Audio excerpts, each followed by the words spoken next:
চ্যানেলে যদি নতুন হয়ে থাকো প্লিজ চ্যানেলটা ঝটপট সাবস্ক্রাইব করো আর পাশে থাকা বেল আইকন টুং টুং টুং টুং করে বাজিয়ে দিও, কারণ কি আমার ভিডিওর প্রতিটা নোটিফিকেশান যাতে করে তোমরা সবার আগে দেখতে পাও।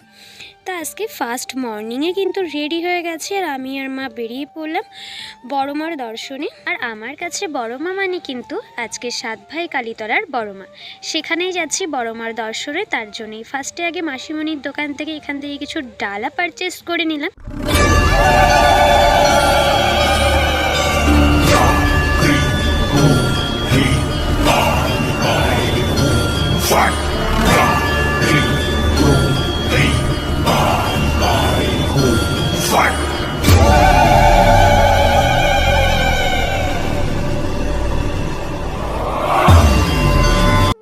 আশা করছি আমার ভিডিওর মধ্যে দিয়ে তোমরা বড় মাকে দর্শন করেছো। একে একে সামনের দিকে এবার এগিয়ে যাব আর আমরা পুজোর জন্য প্রস্তুতি নিয়ে নেব। কিন্তু তার আগে এর ভিতরের ভলেন্টিয়ারদের এত বাজে ব্যবহার সেটা তো তোমরা দেখতেই পেলে। তো চলো লাইনটা কত দূর এগোলো, লাইন দিয়েই ভেবেছিলাম তোমাদের সঙ্গে আগে মায়ের দর্শনটা করিয়ে নিই, কারণ ভিতরে চলে যাওয়ার পরে আর ভিডিও অ্যালাউ নেই। তাই বাইরের থেকে যতটুকুনি ক্লিপ নেওয়া আমার পক্ষে সম্ভব ছিল আমি তোমাদের মাঝে শেয়ার করলাম। আর আজকে কিন্তু ভিড়টাও অনেকটাই ছিল, ভিড় যেহেতু অনেকটা, লাইনটাও অনেকটাই হয়েছে, ভাবলাম তার আগে তোমাদের ফুল মেলামাঠ একবার ঘুরে দেখিয়ে দিই। এই ছিল কিন্তু কালীতলার পুরো মেলামাঠ, যেখানে আসলে তোমরা মেলার সমস্ত জিনিস তো পাচ্ছই, তার সাথে সাথে কিন্তু এক সাইডে খিচুড়ি প্রসাদও বিতরণ হয়, সেটার ভিডিও আস্তে আস্তে আসছে। তো চলো মেলার মধ্যে কি কি বসলো তোমরা আমার এই ভিডিওর মধ্যে দিয়ে এক ঝলক দেখে নাও। মেলার মাঠে এখানে নিত্য প্রয়োজনীয় তোমাদের সমস্ত খুঁটিনাটি সংসারের সমস্ত জিনিস পেয়ে যাবে।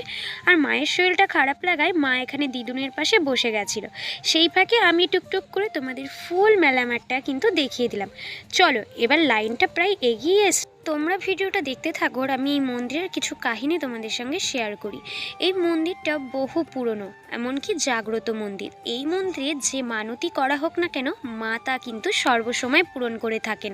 আর এই মন্দিরটা 7 ভাই কালীতলা, তার কারণও আছে। এখানে কিন্তু 7 ভাই বলি হয়েছিলেন এক এক করে। পরে একদিন না হয় সেই সমস্ত কাহিনী তোমাদের সাথে আরও বড়োভাবে শেয়ার করা যাবে। আর এখানে কিন্তু 7 ভাইয়ের মাথার খুলিও আছে, সেটা কিন্তু তোমরা এই মন্দিরে আসলেই জানতে পারবে।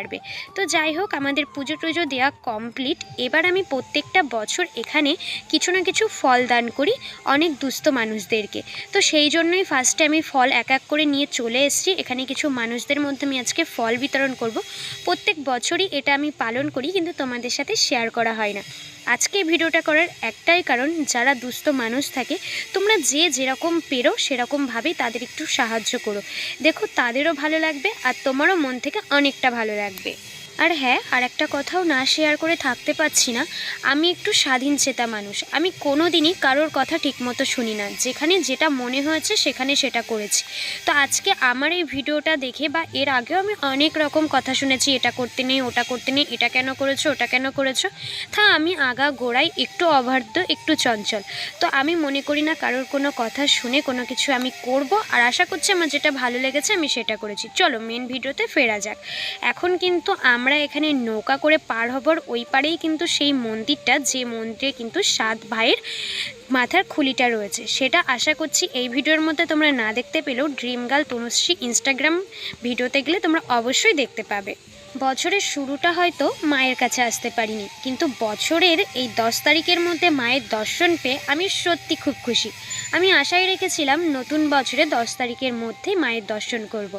ফাইনালি মায়ের সাথে দর্শন হয়ে গেল। মায়ের মুখটা কতটা মিষ্টি না, একবার দেখাতেই মনটা শান্তি হয়ে যায়। এই মায়ের পাশেই কিন্তু আছে সেই 7 ভাইয়ের খুলি, তোমরা এখানে একবার এসেই কিন্তু সেটা দর্শন করতে পারবে। আমাকে ভিডিও করতে দেয়নি, তাই সেভাবে তোমাদেরকে দেখাতে পারলাম না, তবু ড্রিম গার্ল ইনস্টাগ্রাম পেজের মধ্যে অবশ্যই আছে।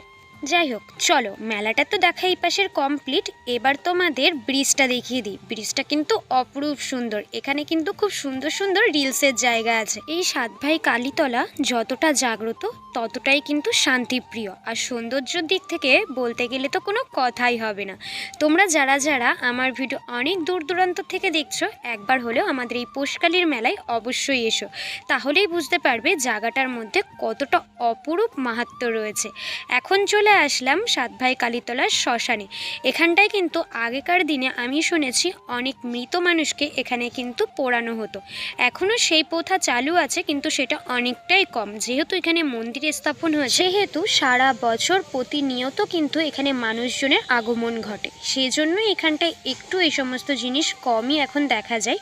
তো এখানে শ্মশান কালীর মন্দিরটাও তোমাদের সঙ্গে শেয়ার করলাম। আর এই যে হচ্ছে সেই স্থানটা যেখানে মৃতদেহকে দাহ করা হতো, এখন সেটা হয় না। তো চলো তোমাদের আর একটা আশ্চর্যজনক জিনিস আজকে তোমাদের দেখাবো। একটা জ্বলন্ত কাঠ, যেটা কখনোই নেবে না, সারা বছর কিন্তু এমনভাবেই জ্বলতে থাকে। এটা কিন্তু আমার ভিডিওতে একটু অন্যরকম লাগছে, কিন্তু এটা কিন্তু সত্যি সত্যি জ্বলছিল। যাই হোক, তারপরে এখানে আমরা ফুচকা খাওয়ার জন্য সবাই দাঁড়িয়ে গেলাম। আর আজ কিন্তু ফুচকা, আইসক্রিম এই সমস্ত খেয়ে আমাদের দিনটা কেটেছে। ও আচ্ছা আচ্ছা, তার আগে কিন্তু একটু খিচুড়ি প্রসাদও খেয়ে নিয়েছিলাম। তারপরে এখানে অনুষ্ঠান দেখে বাড়িতে চলে এসেছি। আর এখানে কি নিলাম, এখানে নিয়েছি আমি আমার ঠাকুরের জন্য একটা সুন্দর আসন, যেটা আমি ঘরে ব্যবহার করব, সেটার জন্য নিয়ে এসেছি। আর এখান থেকে নিয়ে এসেছি আমি একটা চোকার, আর দেন বাবার জন্য একটা পার্স নিয়ে এসেছিলাম বাবার প্রয়োজনে। আর এখান থেকে আমার কাকিমণি এটা আমাকে গিফট করেছে, আমার ভীষণ পছন্দ হয়েছে। থ্যাংক ইউ সো মাচ কাকিমণি। তারপরে তারপরে এই যে সবাইকে টাটা বাই বাই বলে আজকে আমি ভিডিওটা শেষ করছি। ভালো লাগলে ভিডিওটা অবশ্যই শেয়ার করো, লাইক করো, কমেন্ট করো। আজকের মতো টাটা টাটা, আসছে বছর আবার হবে।